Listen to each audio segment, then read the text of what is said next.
ফিলিস্তিন, Syria, Lebanon, ইয়েমেনের পর সর্বশেষ ইরানে হামলা চালিয়েছে ইসরায়েল। তেহরানে হামলা চালানোর পর তীব্র প্রতিক্রিয়ার সম্মুখীন হচ্ছে তেল আবিব। এই যুদ্ধ ইসরায়েল ইরানের বাছা মরার লড়াই হিসেবে দেখা হচ্ছে। প্রশ্ন দেখা দিয়েছে, যদি ইরানে ইসরায়েলের অভিযান ব্যর্থ হয়, যদি ইরানের পারমাণবিক স্থাপনা সুরক্ষিত থেকে যায়, যদি ইরানের 400 কেজি পারমাণবিক জ্বালানি, যা 10টি বোমা বানাতে যথেষ্ট, তা ধ্বংস না হয়, তাহলে ইসরায়েলের কি হবে? ইতিমধ্যে ইসরায়েলের গুরুত্বপূর্ণ সামরিক স্থাপনা সহ বিভিন্ন শহর ধ্বংসস্তূপে পরিণত হয়েছে। এই অবস্থায় ইহুদিদের ধর্মীয় ন্যায়শাস্ত্রের একটি ভবিষ্যৎবাণী ব্যাপকভাবে সামাজিক যোগাযোগ মাধ্যমে ছড়িয়ে পড়েছে। ওই ভবিষ্যৎবাণীতে বলা হয়েছে, কোনো ইহুদি রাষ্ট্র 8 দশকের বেশি টিকবে না, ভেঙে যাবে। আর সেই ভাঙ্গন বাইরের কোনো শক্তির কারণে হবে না, হবে নিজেদের মধ্যকার জাতি উপজাতির কোন্দলে। ইহুদিদের ধর্মীয় ন্যায়শাস্ত্র তালমুদের এই ভবিষ্যৎবাণীটি লানাতুল আকদিস সামিন বা 8ম দশকের অভিশাপ হিসেবে পরিচিত।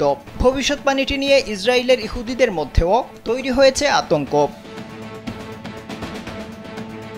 গেল 2000 বছরে বিভিন্ন স্থানে ছোট বড় সার্বভৌম অনেক ইহুদি রাজ্য প্রতিষ্ঠিত হয়েছিল।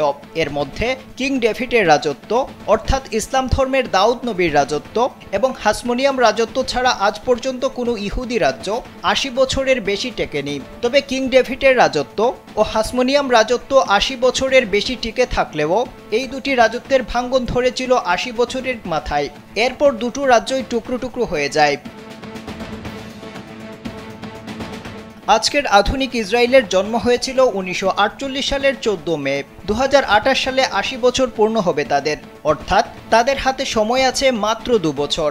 তালমুদের ভবিষ্যৎবাণী সত্য হলে আর 2 বছরের মধ্যেই ইসরায়েল রাষ্ট্রটি ভেঙে পড়তে পারে। ইসরায়েলের সাধারণ মানুষ এই ন্যাচারাল ফেনোমিনন বা প্রাকৃতিক প্রপঞ্চ অমুখ নিয়মে নেমে আসতে পারে বলে বিশ্বাস করেন।